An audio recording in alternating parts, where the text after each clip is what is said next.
illegal komunikasi itu apa? Oh, selamat sore di sini. Iya sayang, nggak paham aku illegal komunikasi itu apa? Jadi kan dulu kan suami saya kan kerja di Taiwan, sama-sama lah saya kerja di Taiwan dulu. Terus?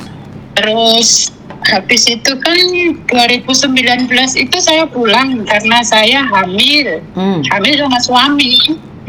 Nah, nggak tahu apa yang ada di pikirannya dia itu kabur gitu loh dari pabriknya dia. Padahal sebelum saya pulang itu udah saya wanti-wanti kalau memang nggak sanggup dengan gajinya atau ada masalah dengan pabriknya, keluar dan ayo pulang. Dan waktu itu sama-sama sudah punya rumah kan, Miss. Sudah sama-sama punya rumah gitu. Nggak taunya dia itu memilih kabur. Gitu. Terus habis kabur itu kan komunikasi kan jadi nggak lancar ya, Miss ya. Komunikasi jadi nggak lancar. Terus saya anak yang saya kandung ini keguguran waktu itu. 2019 itu keguguran. Terus dia itu dapat omongan dari kakak saya bahwasanya saya itu sengaja menggugurkan kandungan. Mana ada ya, Miss, seorang ibu itu sengaja untuk menggugurkan kandungan, kan nggak ada ya, Miss ya. Loh, kakakmu kok melok-melok kakakmu? Benar-benar medis gitu. Kakakmu cowok cewek? Iya, makanya itu cewek. Terus? Cewek. Memang kami itu sering berseteru gitu loh, Miss, dalam komunikasi ataupun dalam bersaudara gitu kakak saya itu. Terus akhirnya suami saya ini percaya sama kakak saya. Apa? Bilangnya suami saya ini percaya sama kakak saya bahwasanya saya itu sengaja untuk menggugurkan anaknya gitu loh. Terus akhirnya saya diblokir WA-nya. WA saya diblokir. Terus diblokir itu saya susah kan komunikasinya nih, susah gitu. Terus akhirnya kakak saya ini bilang lagi sama suami saya bahwasanya saya itu selingkuh. Waduh. Habis saya keguguran, terus saya kan mau proses lagi mengejar dia ke Taiwan. Waktu itu kan COVID itu kan, saya berusaha untuk mengejar dia ke Taiwan gitu biar saya itu bisa membantu dia, mengontrol dia gitu loh. Kan orang kaburan itu kan saya tahu di Taiwan itu nggak enak gitu. Ada waktu itu terus dalam proses itu susah kan. Itu ada masalah waktu ke Taiwan tuh. Nah, di tengah perjalanan proses ini suami saya nelpon lagi, bukalah blokiran dia itu dibuka, sosial medianya dia itu dibuka. Habis gitu dia komunikasi lagi, menyarankan saya untuk MD dari PT yang memproses saya itu. Waktu itu ibu saya masih ada. Ibu saya juga menyarankan kalau ada tabungan, bayar berapa biar suami saya itu bisa pulang, terus? Biar bisa kumpul gitu. Terus akhirnya suami saya nekat nggak mau pulang. Terus saya masuk PT itu sudah MD. Habis MD ini saya diblokir lagi, Miss. Habis MD ini saya diblokir lagi.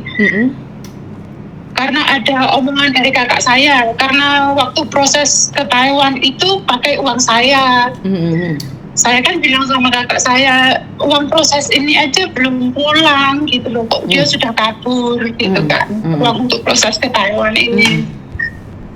Kalau tahu begini, dulu saya bilang ke kakak saya, kalau tahu begini saya beli sapi atau ternak dan lainnya biar dia pulang, kita udah punya ternak gitu kan.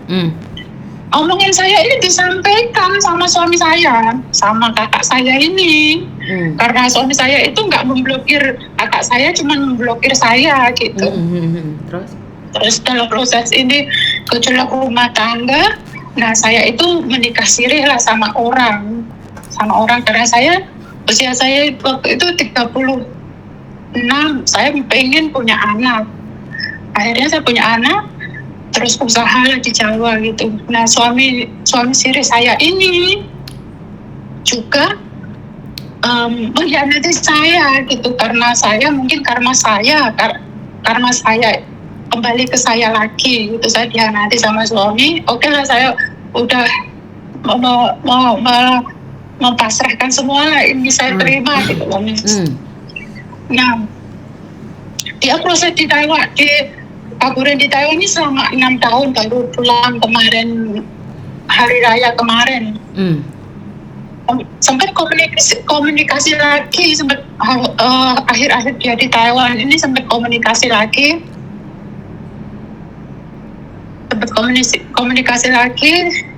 waktu dia ketangkap itu. Terus sekarang dia udah pulang ke Indonesia. Nah, saya udah pas komunikasi ini, Miss, ya memang mungkin kesalahan saya, Miss. Dia bilang anak saya ini anak haram. Saya kan nggak mau ya, Miss, dikatain anak saya anak haram, karena anak saya ini kan hasil nikah siri gitu kan, Miss. Dia bilang anak saya ini anak haram. Saya sakit hati kan, Miss. Akhirnya saya nggak pas keinginan untuk memperbaiki semuanya ini kandas gitu loh. Akhirnya saya bilang lagi sama dia, kalau kamu nggak bisa menerima anak saya, ya saya maaf, saya juga nggak akan menerima kamu kembali gitu kan. Duh, lah suami sirimu nanti, suami sirimu kan nanti suami siri kedua. Suami siri saya sudah sama istri barunya, Miss. Oh, kamu pertama nikah siri, terus yang kedua juga siri? Bukan, yang pertama ini nikah secara negara dan agama, tapi yang kedua ini karena dia memblokir saya pas di Taiwan, saya nikah siri. Dan karena awakmu iki rong enek surat cerai wis nikah siri mbek wong di Indonesia ngono. Iya, Miss. Terus habis itu karena mungkin karma ini berlaku ya, Miss, di suami saya yang kedua ini saya juga ditinggalkan gitu loh, Miss. Tapi tujuan saya menikah siri ini, saya dulu pengen punya anak gitu, karena usia saya sudah 38. Terus sedangkan suami asli saya itu suruh pulang, mau ditebus di Taiwan, ditebus kan asal ketangkap, terus imigrasi kita mengeluarkan biaya cepat pulang kan, Miss. Kalau Taiwan prosesnya kan seperti itu. Terus akhirnya dia nggak mau gitu. Akhirnya saya nikah siri lah itu, karena diblokir itu udah lama sekali, Miss. Saya nikah siri itu diblokir sampai komunikasi lagi akhir tahun 2025 sebelum dia ketangkap. Nah, sebelum dia ketangkapnya komunikasi, dia bilang saya ingin memperbaiki hubungan kan, Miss. Istilahnya saya ingin memperbaiki hubungan, kembali sama dia, hubungan yang utuh gitu, memperbaiki hubungan segalanya. Tapi dia dalam komunikasi itu bilang bahwasannya anak saya ini anak haram, karena saya itu menyayangi anak saya sering post di media sosial saya. Pokoknya saya membanggakan anak saya gitu loh, Miss. Mungkin entah dia dari kecemburuan aja atau gimana, saya nggak paham. Cuman dia bilang anak saya ini anak haram, anak dari mana gitu, kok anak haram, istilah kasarnya anak haram gitu loh, Miss. Terus saya kan sakit hati. Akhirnya saya uruslah surat cerai gitu, surat cerai dari dia. Terus surat cerai, saya menceraikan dia gitu. Terus sebelum itu kan dia bilang setelah pulang Indonesia itu hasil dari dia kabur itu sama orang tuanya dihabisin di rumah yang seharusnya dibenerin apa gitu, nggak ada hasilnya sama sekali gitu loh, Miss. Selama kabur 6 tahun terus? Itu nggak ada hasilnya sama sekali. Terus setelah pulang ke Indonesia, dia menghubungi saya sudah ada di rumah gitu. Tapi saya masih sakit hati karena dia bilang anak saya anak haram gitu. Terus saya menceraikan dia gitu. Terus dia bilang kalau kamu memang mau cerai, ya ceraikan gitu loh. Itu kan bukan, apakah itu termasuk kata talak, Miss, kalau sudah seperti itu? Lah kan kamu udah menceraikan dia toh? Masalahnya di mana? Sebelumnya loh, Miss, sebelum saya menceraikan dia, apakah dia ngomong karena kalau memang kamu mau cerai, ceraikan gitu, apa termasuk kata talak? Waduh, Miss Yuni tentang agama gak paham, nol podo le. Tapi yang saya tahu kalau kamu tidak mencintai, apa bedanya kata talak dengan kamu yang menceraikan? Iya. Hah? Terus Apa bedanya dan apa gunanya? Kan nggak guna amat gitu loh. Walaupun ditalak nggak ditalak kan kamu tetap bercerai. Itu maksud saya. Terus dia itu setelah saya pisah ini tuh dia pokoknya dunia akhirat dia nggak menerimanya gitu loh. Dia ngomong ke saya seperti itu. Aneh loh Mbak, saya tidak berbicara dengan laki-laki yang nggak baik ya. Saya sedang berbicara dengan kamu ya, untuk di kasusnya kamu. Lah kamu itu aneh loh Mbak. Bayang loh kamu itu udah bojo. Walaupun nggak komunikasi kan nggak oleh tawakmu rapi siri terus dia anak. Dek, sementara kamu itu belum cerai gitu loh maksud saya. Kenapa kamu nggak ngurus cerai saat dia ada di Taiwan, kan lebih aman? Iya. Hah? Bener gak sih secara logika nih? Kenapa harus melakukan itu? Kan kamu pingin punya anak. Kamu kan kepingin punya anak nih. Iya, kenapa nggak nikah yang baik-baik gitu loh? Kenapa harus nikah siri? Kesalahan saya di situ. Berarti kan saat itu kamu benar-benar jatuh cinta sama suami sirimu. Sampai kamu tuh tidak peduli dengan apapun yang terjadi. Pingin 2 anak tapi kan bukan dengan cara seperti ini. Pertanyaan saya, anak itu sekarang aktenya atas nama siapa? Oh, sekarang anak itu atas nama adik saya karena pas ribut-ribut sama suami siri saya ini ancaman. Suaramu putus-putus ya? Suaramu putus-putus. Saya Berarti kan bukan atas namamu toh? Bukan atas nama saya. Makanya kan kamu menyesarakan anak itu toh, benar gak sih? Iya benar, Miss. Kamu ingin punya anak, apakah salah? Tidak salah. Menikah, oke, menikah. Tapi kenapa harus siri? Ya karena kamu belum bercerai. Kenapa kamu tidak berpikir untuk bercerai terus menikah? Masalahnya tidak segampang kamu ngomong pingin punya anak, sayang. Anak itu juga berhak bahagia. Iya. Nah, sekarang pertanyaanmu apa? Intinya dari ini apa pertanyaanmu? Apakah salah gitu loh, Miss, mau menceraikan suami saya untuk sekarang ini? Salah dan benar Miss Yuni nggak tahu ya. Tapi apakah kamu sendiri masih mempertahankan suami yang sudah kamu hianati? Apalagi kamu sudah menghasilkan anak. Ya udah, cerai selesai kan? Cerai selesai kan? Lo anehnya itu pingin punya anak tapi gak belum rapi deh. Bojo aslinya malah ditinggal golek wong lanang liya. Apapun alasannya kan bisa dicerai suamimu sebelum engkau punya hubungan dengan laki-laki lain. Iya, kesalahan saya di situ, Miss. Saya nggak tahu kakakmu itu benar atau salah, atau kamu yang benar atau salah, kan saya mendengarkan dari pihak kamu saja. Makanya lek omong lek apa iki hati-hati. Mungkin ditambahi dikurangi, kan kita nggak tahu siapa juga. Lah nyatanya dia mas buka nutup kan kamu harus tahu kan situasi kerja di rantau, kadang kerja kadang ora, meneh arek kaburan.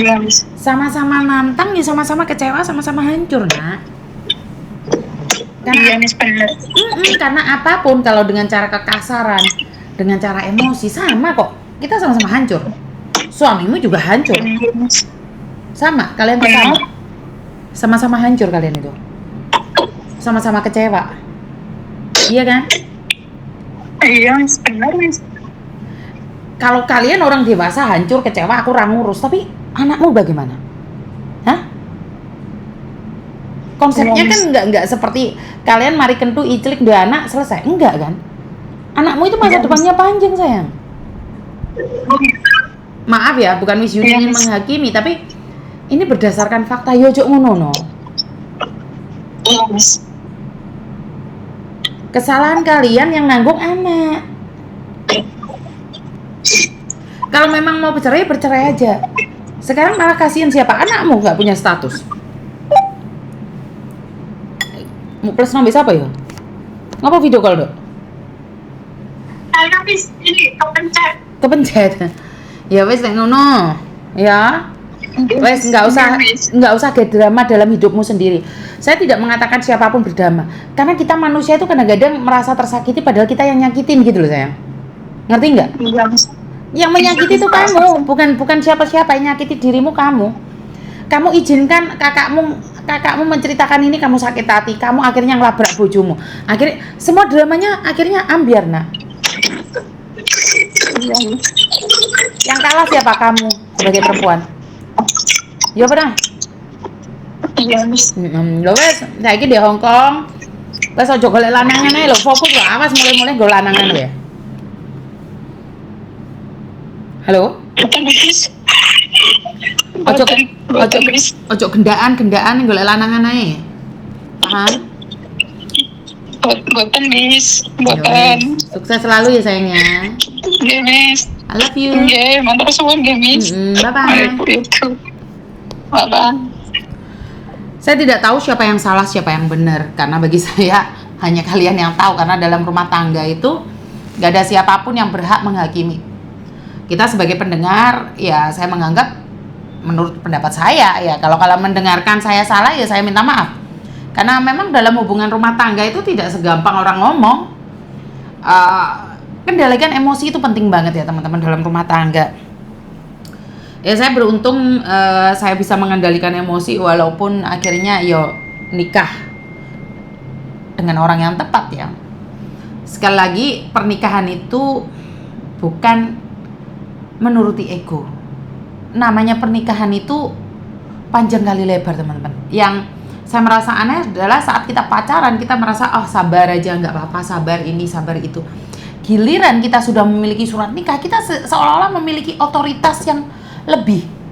Kalian tuh lupa kalau udah menikah itu bahwa tetap ada batasan-batasannya gitu. Dan kita selalu berpikir bahwa oh ya udah menikah, segalanya semuanya saya yang atur, saya yang follow up, saya yang kontrol. Enggak. Karena ngontrol suami itu mungkin 1 bulan 2 bulan. Ngontrol istri juga 1 bulan 2 bulan, 1 tahun 2 tahun, 5 tahun 10 tahun. Manusia akan ada perubahan. Dan ingat, buat dia tidak bisa hidup tanpamu. Bukan dengan cara kasar, dengan cara apapun, dengan cara kebaikan. Cepat atau lambat dia akan sadar bahwa kamu terbaik dalam hidupnya. Wes itu aja dari saya. Mari makan bakso nentek. Dan wassalamualaikum warahmatullahi wabarakatuh. Berkat Tuhan mengalir atas hidup kita semua. Semoga semua makhluk hidup bahagia, baik yang nampak maupun yang tidak nampak. Terima kasih, I love you, dan bye-bye.